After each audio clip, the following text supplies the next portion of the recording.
दिनैहाय जोंहा खोब गोजोनथाव बाथ्रा जोंनि फार्मार सेलनि आरो फार्मारफोरखौ लानानै जे मोनफ्रोमबो जोंनि समस्तिफ्राव मोनफ्रोमबो प्राइमारिफ्राव दिनैहाय farmers producer company limited APSC जा दानाय जे हाबाफारि बे हाबाफारिया जा 14 नं चिरांदुवार ब्लक कमिटि अफ पिपल दिनैनि मावख'आव बाहाय जोङो लानानै खोब मोजाङै जों सावरायलायनो हादों आरो जोंनि फार्मार्सफोरखौ लानानै फैबाय थानाय समाव जोंहा मोनसे सिमां दङ जाय सिमांखौ लानानै जोङो बाथ्रायाव दं रों सोलों फोरों माव थां जौगा बे बाथ्राफोरखौ लानानै जों जथेस्थ' दिनैहाय जोङो साननाय फैदों आरो बे खामानिफोरखौ मावफुंनो थाखायनो दिनैहाय जोंहा नैबे हाबाफारिनि गेजेरजों जोंनि फार्मार सेलनि जा गाहाय नेहाथारि अमरजित बसुमतारी बिथाङाबो बाहागो लाफैदों जोंनि इउपिपिएल दोलोनि जा मिडिया सेक्रेटारि हान्थिगिरि नार्जारी बिथाङाबो बाहागो लाफैदों जोंनि इउपिपिएल दोलोनि मावख' नेहाथारि दिम्बेश्वर उपाध्याय बिथाङाबो बाहागो लाफैदों जोंनि ब्लकनि इनचार्ज जा बिद्याधर ब्रह्म चौधुरी बिथाङाबो बाहागो लाफैदों आरो जोंनि चिरां जिल्ला आइजो गांखंनि इउपिपिएलनि जा गाहाय नेहाथारि जोंहा रंजालि ब्रह्म बिथांमोनहा बाहागो लाफैदों आरो जोंनि चिरां जिल्ला फार्मार सेलनि जाहा आफादगिरि दपेन चन्द्र नार्जारी बिथाङाबो बाहागो लाफैदों आरो ओनसोलनि गोबां जोंनि सानसुमै मेलेमजिबि बिथांमोनहा बाहागो लाफैदों आरो बे बाहागो लानायनि गेजेरजोंनो दिनैहाय जोंनि सावरायलायनाया मैखोमै जानानै थांदों आं बिथांमोन गासैनोबो आलासिफोरनो बे हाबाफारियाव मैखोमै बाहागो लाफैनायनि थाखाय आंनि गोसो गोरबोनिफ्राय आङो बिथांमोननो साबायखर जासिबाय आरो फैबाय थानाय समाव जोङो जोंनि हाबाफारिखौ जाहाथे जोङो मैखोमै बाहागो लालायनानै जाफुंसार जानो हाथों बेखौ आङो बयनिसिमबो आसा आरो मिजिं खालामबाय। थारमाने दिनै 14 नं चिरां बे ब्लक कमिटि इउपिपिएलनि दैदेननायाव दिनै बे सान्थिफुरावहाय ब्लक अफिसावहाय मोनसे डिसकासन जादों माने जोंनि 10टा प्राइमारिनि दैदेनगिरिफोर फैदों ओमफ्राय माखासे आबादारिफोर फैदों दा खोथाया जाहैबाय बे आबादारिफोरखौ लानानै जोङो इउपिपिएल दोलोआ गोबां खामानि मावनो ओंखारदों दा बेखौ दैदेननो थाखाय इउपिपिएल दोलोआ अलरेडि फार्मार सेल दानानै होबाय बे फार्मार सेलखौ दानानै होनाय हिसाबै फार्मार सेलनि दैदेननायाव गोबां जायगायाव दा आबादनि सायाव एवारनेस प्रग्राम फैदों खालामनाय जादों आरो लोगोसे मा खालामनो नागिरदों बे आबादारिफोरखौ ज' खालामनानै मोनफ्रोमबो ओनसोलाव मोनफा मोनफा एफपिसि अर्थात फार्मार्स प्रडिउसार कम्पानि दानायनि जों दा हाबाफारि लादों दा बेनि सायावनो एफपिसिया मा जिनिस बेखौ मारै दानाय जायो बेखौ मारै आबादारिफोरखौ जों खौसे खालामनानै एफपिसिजों डेभेलप खालामनो हायो बेफोरनि सायाव मोनसे सांग्रांथियारि मेल खालामनाय जादों गोबां सोंनाय फिननाय जाबाय दा बिथांमोनजों बे सावरायलायनायावहाय एफपिसिनि सोमोन्दै डिटेल्सै बुजायनानै होनाय जाबाय आसा खालामदों जोंनि गोबां आबादारिफ्रा बे एफपिसियाव बाहागो लानानै साफा साफा शेयार हल्डार जानानै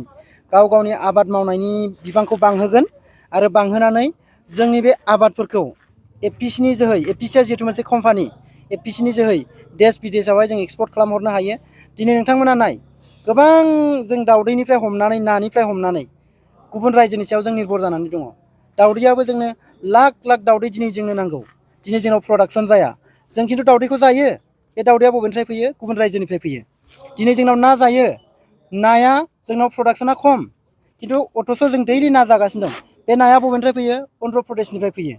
दिनै बे नाखौ जों हमथानो थाखाय नङा दा जोंनि फैसाया नाखौ बायनानै जाबाय नालाय जोंनि फैसाया बहा थांगासिनो दं अन्ध्र प्रदेशआव बेंगलाव थांगासिनो दङ दा बे जिनिसखौनो जों मा खालामनो नागिरदों जोंनि आबादारिफोरखौनो ना दिहुननाय अमा फिसिनानै अमा बेदर दिहुननाय नङा होमबा जोंनो जानाखि नांगौ बे नांगौखौ फोलोमनानै आग्लायनायखौ जों बाहेरायावहाय एक्सपर्ट खालामनो हायो नामा दा बिनि बेबस्था लानानै आबादारिफोरखौ जों मा खालामनो रांखान्थियारि बिथिङाव जौगाहोनो थाखाय जों खामानि मावनो हायो नामा आरो मावनोबा मारै मावनो हायोआ जाहैबाय नैबे एफपिसिनि जोहै बेखायनो जों दा एफपिसिखौ दानायनि सोमोन्दैनो गुवारै सावरायलायनानै गोबाङा बुजिबाय बुजिनानै दिनै एफपिसि दानो आबादारिफोरजों जिरायनानै आबादारिफोरजों रायलायनानै एफपिसि दानानै हारसिं मावालासिनो ज' मावनानै बोरै उन्नति जानो हायो बेखौ बिथांमोना रायजो राजाजों रायलायनानै बयखौबो एफपिसियाव सामिल खालामनानै रांखान्थियारि बिथिङाव जोंनि आबादारिफोरखौ जोंनि रायजो राजाफोरखौ डेभेलप खालामनो नागिरदों आरो थांनाय 17 बोसोराव जायनाखि जोंनि गेजेराव वर्क कालचार बा खामानि मावनायनि हारिमुवा गोमालांबायमोन बे खामानि मावनायनि हारिमुखौ बोखांफिननो नागिरदों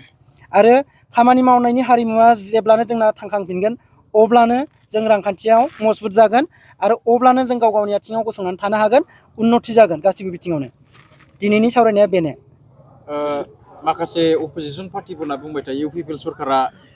खुगायावल' बुंनो गोरों थांखिखौल' लानो गोरों नाथाय खामानियाव गैया होननानै बुंबाय थायो बिनि सायाव मा बुंगोन थारैनो नंगौ नामा अप'जिसननि खामानियाथ' अप'ज खालामनाय नङा होमबा? अप'जिसननि मिनिङा मा? उल्था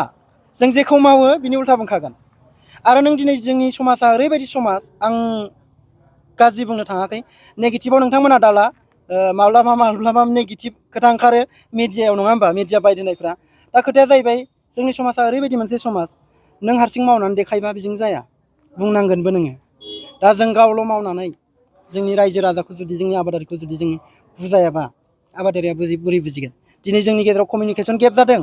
थांनाय 17 बोसोरावहाय हाबा हुखा जालायलायि जादों राजनितिखौ लानानै, नङा होमबा? दा बे गेपखौ जों फोजोबनो नागिरदों।